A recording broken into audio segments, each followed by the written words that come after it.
When Sofia died, people said it was sudden. They said it was fate.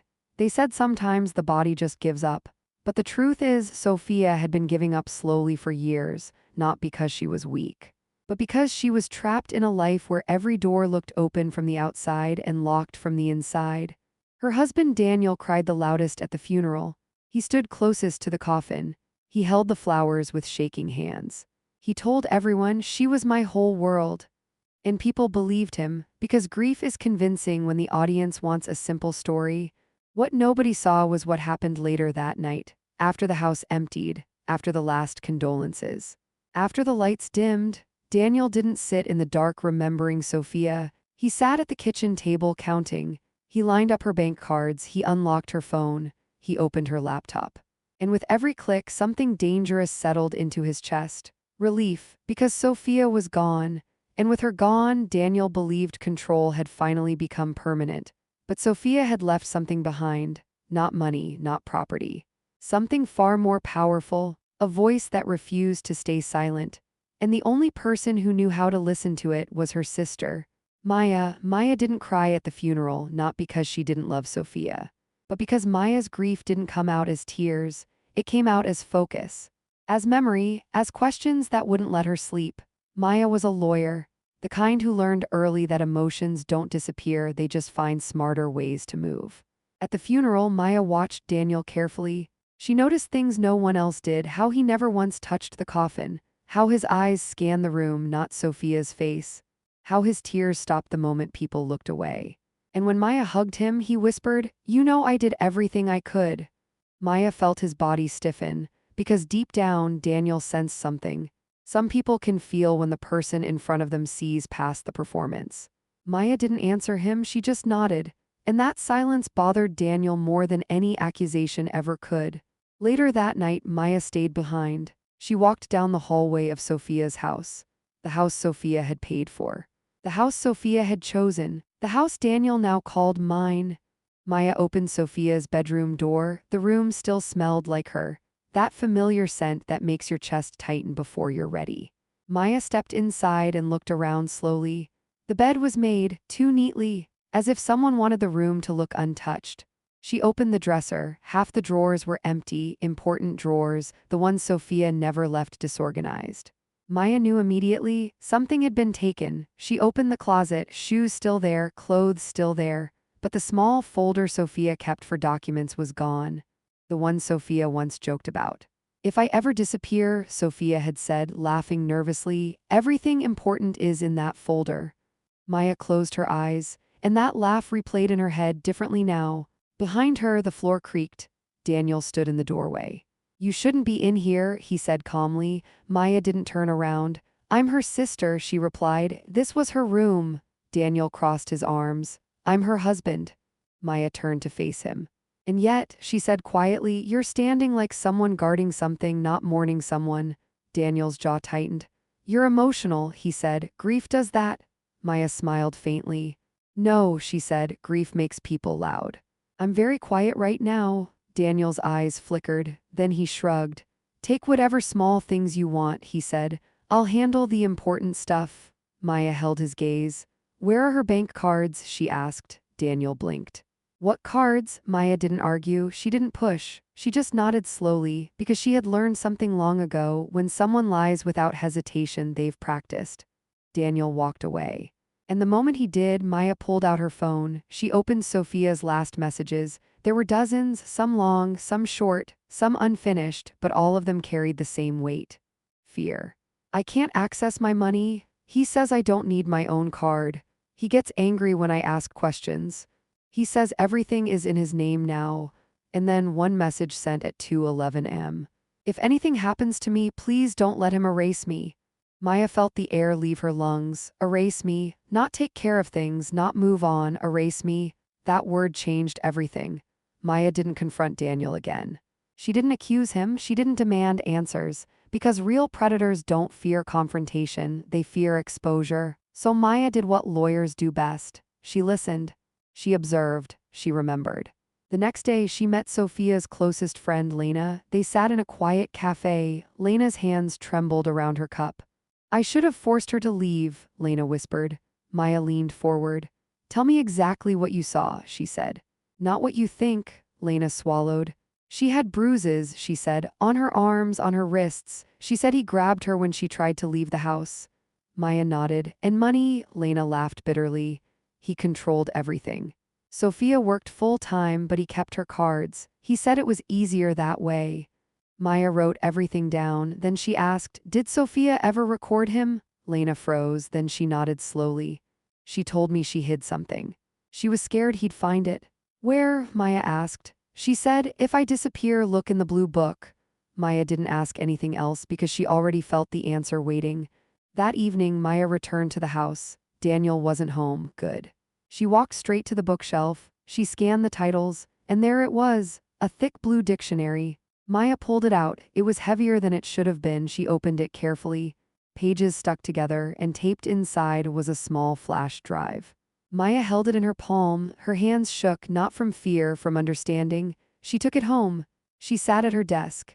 She stared at the laptop screen for a long time before plugging it in, because part of her already knew.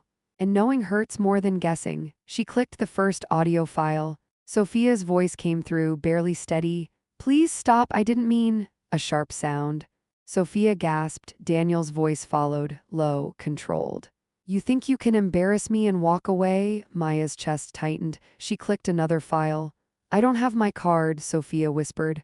I just need. You don't need anything, Daniel said. I decide what you need. File after file. Threats, control, fear, and then one recording changed the shape of the room. Daniel said, The house is in your name, that's going to change. Sofia replied, My parents helped me buy it. You promised? Daniel cut her off. I promise what benefits me? Maya closed the laptop. She didn't cry. She sat in silence, because now this wasn't grief. This was evidence, and Maya understood something with absolute clarity. Daniel didn't just want Sofia silent. He wanted her erased, and the only reason he hadn't succeeded completely was because Sofia had left her voice behind. If this story is gripping you right now, pause for just a second and subscribe, not for me. For the stories that remind people they're not imagining their pain. Maya stood up. She looked at the dark window, at her own reflection. And she said something out loud for the first time since Sofia died. I hear you. This wasn't going to be loud. It wasn't going to be fast. It wasn't going to be emotional in the way Daniel expected. This was going to be slow, legal, precise, and devastating. Because Daniel believed the hardest part was over, he was wrong. The hardest part was just beginning, and the next move would change everything. Maya didn't sleep that night, not because she was afraid, but because her mind wouldn't slow down. Every sound from the recordings replayed again and again. Sofia's breathing, Daniel's voice. The way control sounded so calm, so normal, until you realized how violent it really was. By morning, Maya had made a decision. She wasn't going to confront Daniel, not yet. Because confrontation gives people time to prepare lies. Maya wanted truth. Raw, unprepared, documented. She started with something simple, money. She requested Sofia's bank statements. As her sister and as a lawyer, she knew exactly how to phrase the request. The bank clerk hesitated at first. I'm sorry for your loss, she said quietly, but access is limited. Maya nodded. I understand, she replied. I'm not asking for access, I'm asking for a review. The clerk looked at her screen, then back at Maya. Your sister's account shows unusual activity, she said carefully. Maya's pen paused. How unusual, she asked. The clerk lowered her voice. Multiple withdrawals, large amounts, all within days after her death. Maya felt something cold settle in her chest. How soon after, she asked. The clerk checked again. Within 12 hours. 12 hours. Sofia hadn't even been buried. Maya thanked her and walked out of the bank slowly. Outside, people were living normal lives, laughing, texting, complaining about traffic. And somewhere inside those everyday moments, a man was spending money that wasn't his. A man who still introduced himself as a grieving husband. That evening, Maya sat across from Daniel at the dining table. He looked relaxed. Too relaxed, he poured himself a drink and said, I'm glad you're staying around. Family should stick together during times like this. Maya nodded. Yes, she said, family should. Daniel smiled. He thought he was winning. Have you thought about what you'll do next? He asked casually. With your life, I mean. Maya met his eyes. I have, she said. Daniel leaned back. Good, don't let this tragedy define you. Tragedy, Maya wanted to laugh. But instead, she said, what about you? Daniel shrugged. I'll sell the house eventually, start fresh, too many memories here. Maya watched his face carefully. The house, always the house. You're selling soon? She asked. Daniel nodded. As soon as possible, no point holding onto the past. Maya smiled faintly. No, she said, no point at all. That night, Maya met with a colleague from law school, someone she trusted, someone who knew how to keep quiet. They spread documents across the table, bank statements, property records, employment records, and slowly a pattern appeared. Sofia earned well, but her savings never grew. Her salary came in and disappeared. Transfers to an account under Daniel's control, ATM withdrawals in places Sofia never visited, purchases made while Sofia was at work. Maya's colleague frowned. This isn't just shared finances, she said. This is control, Maya nodded. And coercion, she added. Her colleague looked up. Do you think he forced her to sign anything? Maya didn't answer right away. She remembered Daniel's voice on the recording. That's going to change? Yes, Maya said quietly. I think he tried. The next few days, Maya played a role. She laughed at Daniel's jokes. She listened when he complained about paperwork. She even thanked him once for taking care of things. And Daniel relaxed, because nothing disarms a predator like false peace. One afternoon, Daniel made a mistake. A small one, but small mistakes end lives or expose them. He left his laptop open, just for a moment. Maya noticed an unfamiliar folder on the screen, property drafts. Her heart didn't race, it slowed. She memorized the name. That night, after Daniel went to bed, Maya sat alone in the living room. She didn't touch the laptop. She didn't need to, she already knew enough. The next morning, Maya filed a quiet request. A legal hold, nothing dramatic, just a pause. A temporary stop on any sale or transfer of Sofia's property. When the confirmation email arrived, Maya exhaled slowly. Phase 1 was complete. Daniel found out 2 days later. He stormed into the house. What did you do? He demanded. Maya looked up from her phone calmly. I protected my sister's assets, she said. You had no right, Daniel shouted. I'm her husband. Maya stood. You were her husband, she said. That doesn't make you her owner, Daniel laughed sharply. You think anyone will believe you? He said. She was unstable, emotional, always imagining things. Maya stepped closer. She recorded you, Maya said. The color drained from Daniel's face.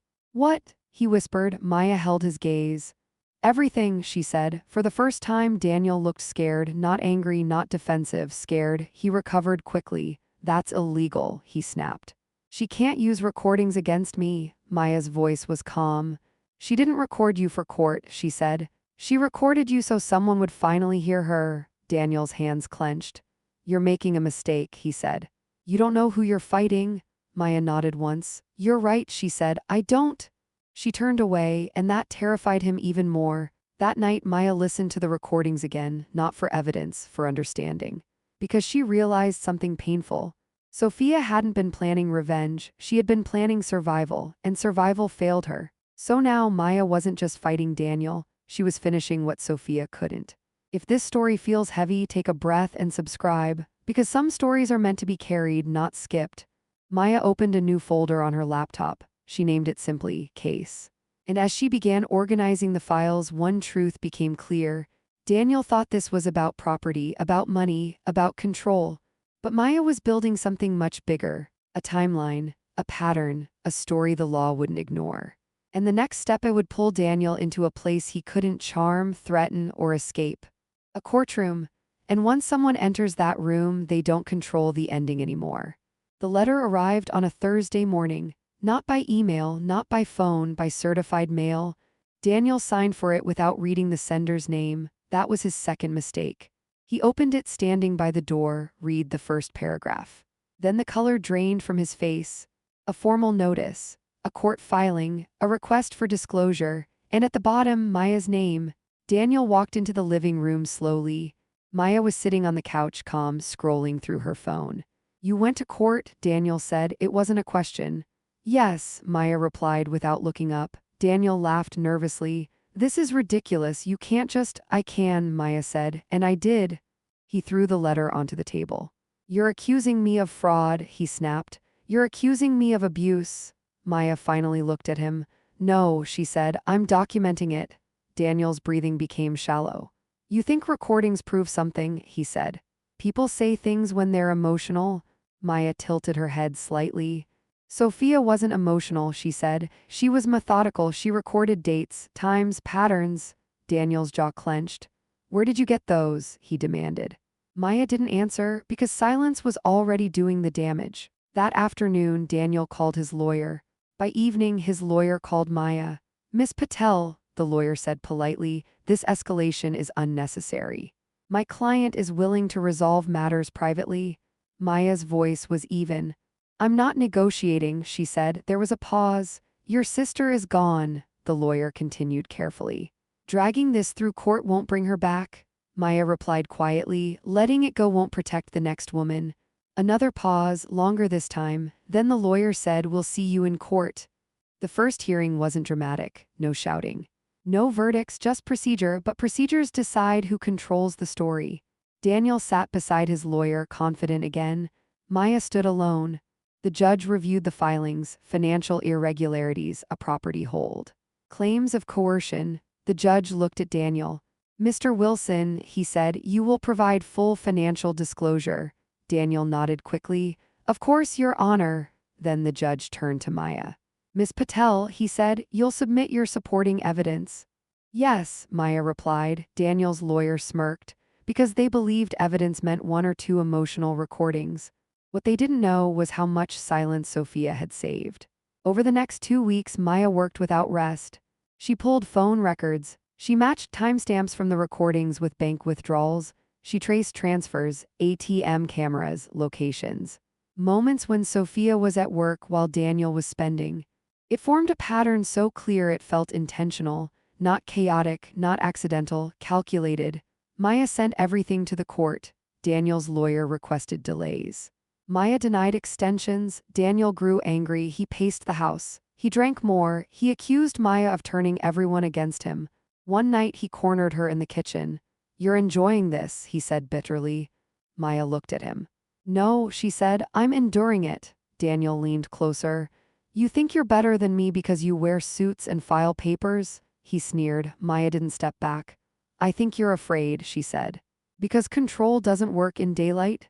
Daniel's hand twitched for just a second. Maya noticed, and she said calmly, do that and I'll add assault. Daniel froze, then he stepped away. That fear came back. The second hearing changed everything. This time, Maya submitted the forensic handwriting report. The signature on the property documents wasn't Sofia's, it was forged. The courtroom went quiet. Daniel's lawyer flipped through the report, jaw tightening. The judge looked directly at Daniel. Do you dispute these findings? The judge asked. Daniel opened his mouth, then closed it. His lawyer spoke instead. We request time to review. The judge shook his head. This is not a minor discrepancy, he said. This is potential criminal conduct. Daniel's confidence collapsed. He stared at the table. Maya stood still because she knew what was happening. The mask wasn't slipping, it was breaking. Outside the courtroom, Daniel grabbed Maya's arm. You did this, he hissed. You ruined my life. Maya removed his hand calmly. You ruined Sofia's, she said. I just turned on the lights. Daniel's lawyer pulled him away quickly. That night, Daniel tried to erase what he could. He deleted emails. He wiped devices, but it was too late because Maya already had copies. And the court had originals. Then came the testimony, not in court, in private interviews. Sofia's coworkers, friends, neighbors, people who remembered arguments through walls. People who remembered Sofia apologizing for things she didn't do. Each story alone sounded small. Together, they were devastating. One coworker said she was always nervous when her phone rang. Another said, she once asked me how to hide money.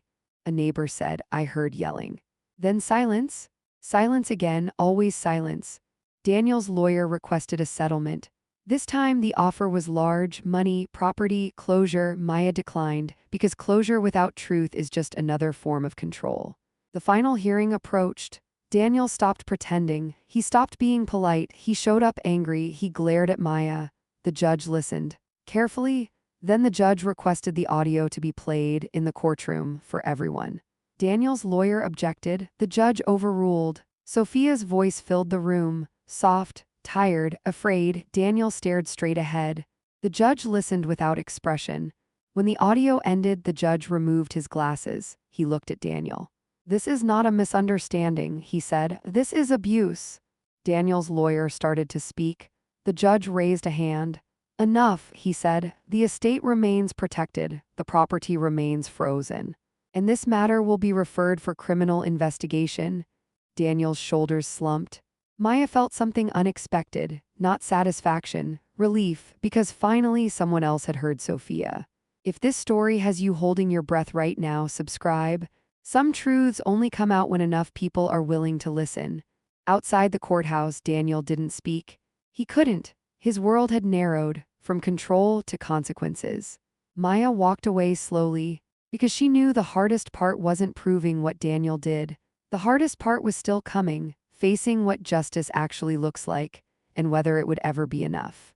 The story didn't stay inside the courtroom. It never does. Someone talked, someone always does. A clerk mentioned it to a friend. A friend mentioned it to a journalist. And suddenly Daniel's name wasn't just in legal documents. It was being whispered in hallways, at work, at family dinners, at places where people used to defend him. The first article was small, buried halfway down a local news page. Estate dispute raises questions of financial abuse. No names in the headline, but names inside the article. Daniel read it 3 times, his hands shook. He told himself it would pass. That people forget, they always forget. But this time they didn't, because this story had something most scandals don't. A voice, Sofia's voice, not screaming, not dramatic, just tired, just honest, just undeniable. Daniel's employer called him in. They didn't accuse him. They didn't shout. They used words like concerns and reputation and temporary leave. Daniel nodded and signed the papers. He told himself it was temporary. Everything was temporary until it wasn't. At home, the house felt different. Smaller, colder, like the walls were listening. Daniel started sleeping on the couch not because he wanted to, because he couldn't stand being in the bedroom anymore. Maya noticed the change. She didn't comment, she didn't comfort him, she let the silence do its work. One evening, Daniel finally broke. "You think people are on your side?" he snapped. Maya looked up calmly. "I think the truth doesn't take sides," she said. "It just shows up." Daniel laughed bitterly. "She's dead," he said, "and you're still letting her control your life." Maya stood slowly. "She's dead," she replied, because she wasn't allowed to control her own. Daniel opened his mouth to respond, then closed it, because for the first time he had no comeback. The criminal investigation moved faster than Maya expected. Because financial trails don't lie, they don't get tired, they don't get scared, they just point. And everything pointed to Daniel: forgery, financial exploitation, coercive control. The investigator asked Maya one question near the end. "Do you believe he planned her death?" Maya didn't answer immediately. Because belief and proof are not the same thing. "I believe," she said carefully, "that he planned her silence." The investigator nodded. "That's enough," he said. The next hearing wasn't about property anymore, it was about accountability. Daniel sat alone this time, his lawyer had changed. The confident one was gone, replaced by someone quieter, more cautious. The judge reviewed the findings. Slowly, deliberately, as if weighing each word, then he looked at Daniel. "Mr. Wilson," he said, "you will surrender control of all contested assets effective immediately." Daniel's face tightened. The judge continued, "And you will have no further access to accounts previously held by your late wife." Daniel's lawyer leaned in to whisper something. Daniel didn't listen because he already understood. This wasn't slipping away, it was gone. Outside the courtroom, Daniel tried one last tactic. He approached Maya quietly, almost gently. "I know I wasn't perfect," he said. "But neither was she." Maya looked at him. "She didn't need to be perfect," she said. "She needed to be safe." Daniel's voice dropped. "You don't know what she was like," he muttered. Maya stepped closer. "I know exactly what she was like," she said. "She recorded it." Daniel flinched. That night, Maya sat alone in her apartment. The files spread across her table. The recordings, the reports, the timelines. And suddenly the anger caught up to her, not loud anger, the quiet kind that arrives late. She cried, not for justice, not for victory, but for the years Sofia lost, for the version of her sister that never got to breathe freely. In the middle of that silence, Maya made another decision. She contacted a domestic violence organization. She gave them permission to use Sofia's recordings, anonymously, as training material, as proof, as warning. Because if Sofia's voice couldn't save her, it could save someone else. The response was overwhelming. Messages came in, women saying, "This sounds like my life." Men saying, "I didn't realize control could look like this." One message stood out. "I thought I was crazy, now I know I'm not." Maya stared at that message for a long time, then she closed her laptop, because she knew this story was no longer just hers. Daniel felt it too. Friends stopped calling. Family stopped defending. Even his own sister sent a message. "I can't ignore this anymore." He didn't reply. He couldn't, because denial only works when someone is willing to share it with you. The final judgment approached. Daniel stopped sleeping. He replayed conversations in his head, moments he thought were nothing, words he thought were harmless. Now they sounded different, sharper, colder, and irreversible. The night before the decision, Daniel sat alone in the house. He looked around, the furniture, the walls, the space he thought he had conquered. And for the first time, he understood something terrifying. He hadn't lost because Maya was smarter. He lost because Sofia had been braver than he realized. Brave enough to record, brave enough to hide evidence, brave enough to believe someone would listen. The judge delivered the decision the next morning, clear, firm, final. Daniel was stripped of all claims. The property was returned to Sofia's estate. Damages were assessed, and the criminal case would proceed. Daniel didn't react. He didn't shout. He didn't collapse. He just sat there, empty, because everything he used to control was gone. Outside the courthouse, Maya stood in the sunlight.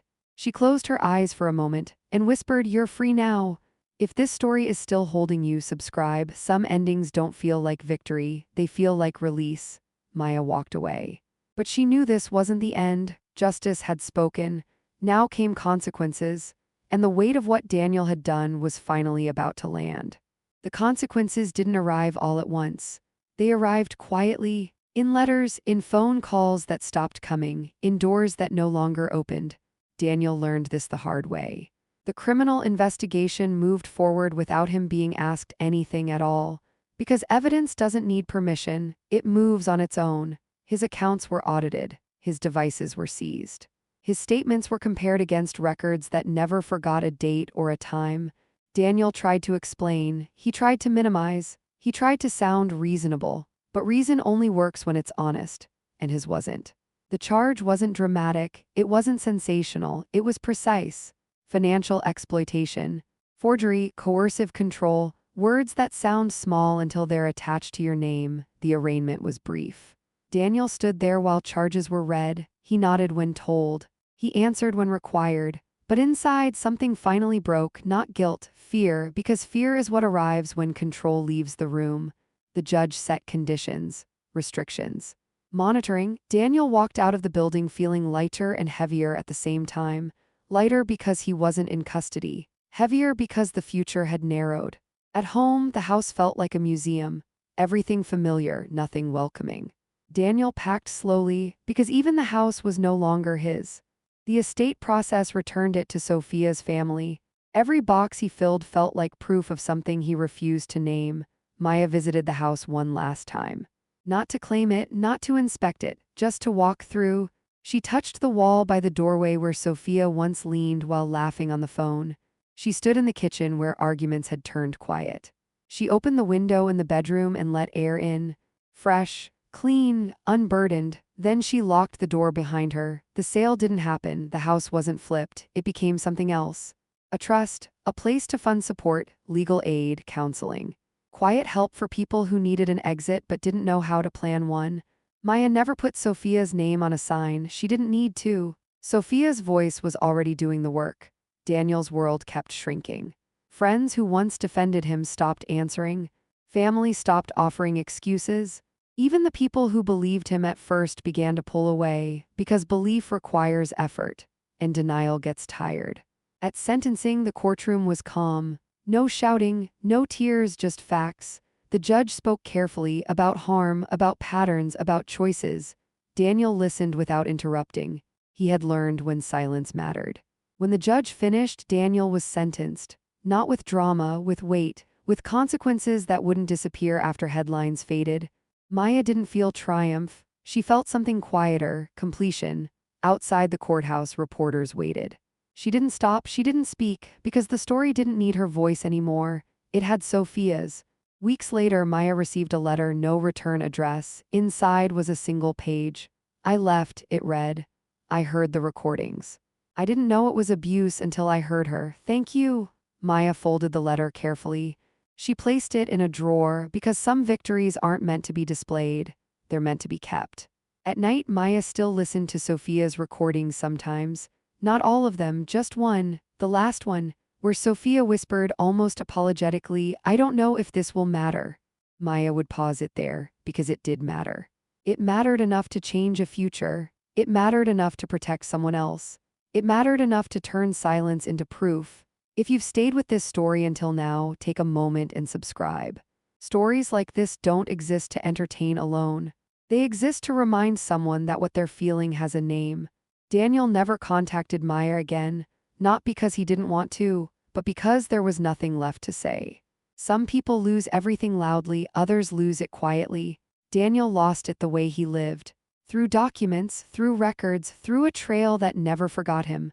Maya moved forward, not lighter, but steadier. Because justice doesn't erase pain, it just makes room for truth to breathe, and Sofia's truth finally could. This story isn't about revenge, it's about listening. It's about believing patterns instead of promises.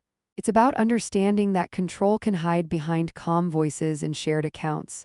And that courage doesn't always look like leaving. Sometimes it looks like recording. Sometimes it looks like waiting. Sometimes it looks like trusting one person enough to leave proof behind. Sofia did that, she trusted, and that trust outlived her fear, outlived her silence, outlived the man who tried to erase her. Because truth doesn't need permission to survive, it just needs someone willing to carry it, and this time someone did. Time didn't rush back into Maya's life. It returned slowly, in mornings that felt quieter, in evenings that no longer carried tension in the air. Justice had ended one chapter, but grief doesn't follow court calendars, it lingers. Sometimes softly, sometimes without warning. Maya noticed it in small things, when she reached for her phone to text Sofia, when she cooked meals that tasted wrong without her sister's comments, when she heard laughter that sounded almost like hers. Daniel faded from public view, no interviews, no statements, no attempts to explain. People moved on the way they always do, but consequences stayed. He changed apartments twice, lost work quietly, tried to rebuild something resembling a life, but control doesn't translate well into humility, and humility was all that remained. Maya never checked on him, not out of cruelty. Out of closure, because justice isn't about watching someone fall, it's about stopping them from climbing over others again. One afternoon, Maya was invited to speak at a closed seminar, not as a sister, not as a victim, as a lawyer. The topic was coercive control, financial abuse, the kind that hides behind shared accounts and polite smiles. She spoke calmly, no drama, no names, but she used Sofia's story, not details, patterns. The room was silent. At the end, a woman approached her, middle-aged, well-dressed, hands shaking. I thought abuse had to leave marks, the woman whispered. Maya shook her head gently. Control leaves records, she said. You just have to know where to look. The woman nodded slowly. That night, Maya walked home alone. She passed couples laughing, arguments spilling out of restaurants, life happening loudly around her. And she realized something she hadn't expected. She wasn't angry anymore, not at Daniel, not even at the years lost. She was resolved, because anger burns fast, resolution lasts. The foundation Sofia's estate supported began to grow. Quietly, legal aid appointments filled. Counselors met people who didn't yet have words for what they were living. Maya didn't run it publicly. She supervised it the way she handled everything else. Carefully, behind the scenes. One evening, she received a voicemail. A man's voice, unfamiliar, nervous. I don't know if you remember me, he said. I lived next door. I used to hear things. I didn't say anything. I just wanted you to know I'm sorry. Maya listened to it twice, then deleted it, not because it didn't matter, but because apology isn't always the end. Sometimes it's just the beginning of awareness. Months passed. Daniel's criminal case concluded quietly. No spectacle, no headlines, just records, permanent ones. He would never hold certain positions again, never access certain privileges, never be able to rewrite what was documented. And that mattered more than punishment, because consequences that follow you change how you move through the world.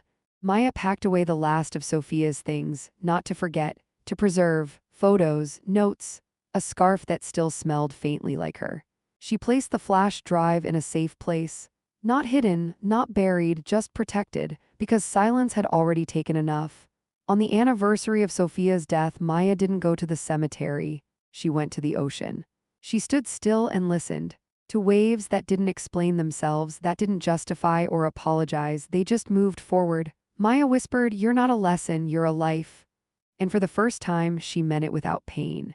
If you're still listening right now, subscribe, not for endings like this, but for the understanding that some truths take time to surface. Maya returned home and opened her laptop. She began drafting something new, not a case, a guide.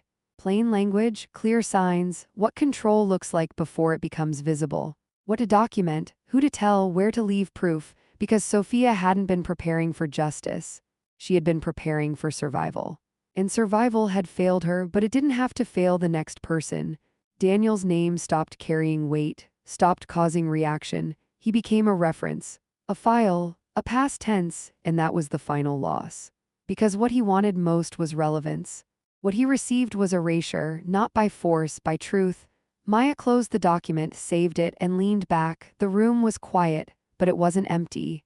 Some stories end with revenge.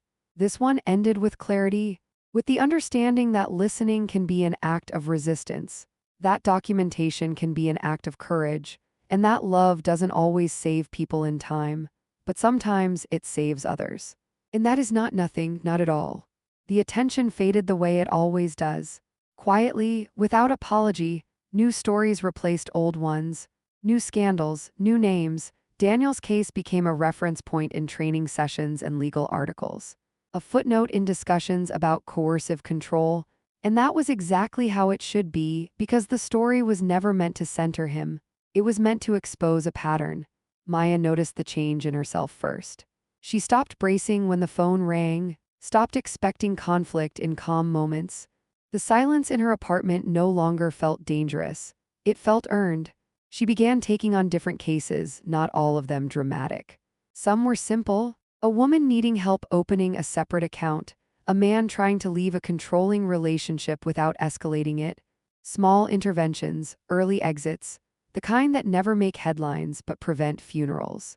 One afternoon, Maya received an email from a law student. "I heard your talk," it read. "They never taught us this in school. Thank you for saying it out loud."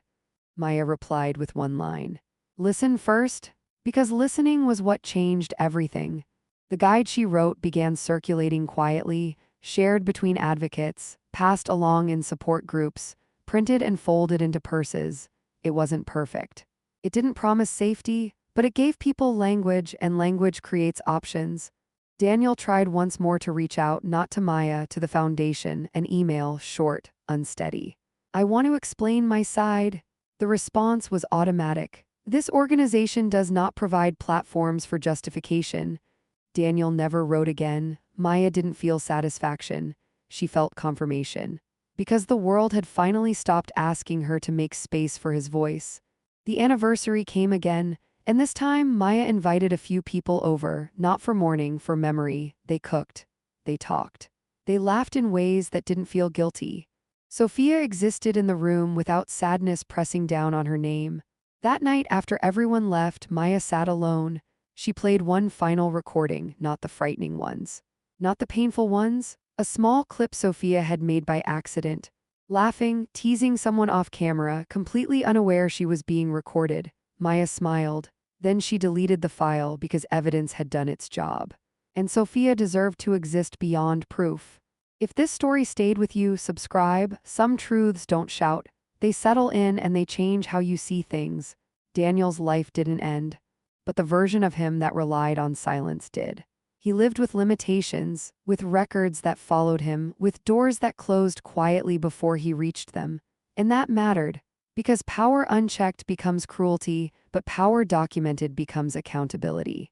Maya began teaching part-time, She never mentioned Sofia by name, but every lecture carried her presence, every reminder about consent, about access, about autonomy, because control is not love and love doesn't require permission. One evening, Maya was asked a question that stopped her. Do you believe justice was served? Maya thought for a moment. Justice isn't a moment, she said. It's a direction. She walked home that night feeling lighter than she had in years. Not because she won, but because she no longer needed to fight. Sofia's voice had done what it needed to do, and now it could rest. This story doesn't end with revenge, it ends with recognition. With the understanding that abuse doesn't always look violent, that silence can be engineered, and that courage sometimes looks like leaving proof behind instead of leaving the room. Sofia did that, Maya honored it. And somewhere, someone heard this story and paused. Maybe they opened a new account, maybe they saved a message, maybe they told one person the truth, and maybe that was enough, because stories like this aren't meant to scare you. They're meant to wake you up, and once you're awake, you don't go back to sleep the same way again. Years later, people would ask Maya how she managed to keep going, how she carried a story that heavy without letting it harden her. She never answered directly, because strength didn't come from carrying it alone. It came from letting the truth be shared. Maya learned that healing isn't loud. It doesn't announce itself. It arrives quietly in moments where fear no longer makes decisions for you. One evening, after a long day, Maya sat on her balcony and watched the city lights turn on one by one. Each window held a life, a story, a version of love no one else could fully see. She wondered how many of them were living the way Sofia had, quietly negotiating their own safety, telling themselves tomorrow would be different, tomorrow would be easier. Maya closed her eyes and let the air settle. Because now she knew something she hadn't known before. Tomorrow only changes when someone prepares for it. Sofia had prepared not with hope, with proof, and proof had power. The foundation continued its work. Quiet exits. Early warnings. People learning to trust their instincts instead of dismissing them. Maya never watched the numbers. She listened to the stories. The woman who said, "I thought control was normal." The man who said, "I didn't realize fear could be so quiet." Each story added another layer of meaning to Sofia's. Daniel became a name that no longer caused reaction. No anger, no satisfaction, just distance. And distance is sometimes the greatest justice of all, because it removes influence. It removes reach. It removes the ability to harm quietly. Maya kept one promise to herself. She would never let Sofia be remembered only for how she died. She made sure people remembered how she lived. Kind, thoughtful, funny in unexpected moments. Careful with others, brave in ways no one saw until it mattered. On the last page of the guide she wrote, Maya added a single line. If you're reading this, trust yourself. No explanation, no instructions, just permission. Because sometimes that's what people need most. If this story made you pause, subscribe, not for more stories like this, but for the understanding they bring with them. Time moved forward, as it always does, but this story stayed. Not as entertainment, as awareness, as something that changed the way people listened, the way they noticed patterns, the way they questioned silence, and that was the point all along. Sofia didn't need revenge, she needed someone to hear her. And hearing her changed more than one life. This is how the story ends, not with punishment, not with applause, but with truth standing where silence once lived, with one sister listening, with one voice surviving. And with the reminder that no matter how quiet someone's suffering is, it still deserves to be believed. And once it is, everything changes, even the ending.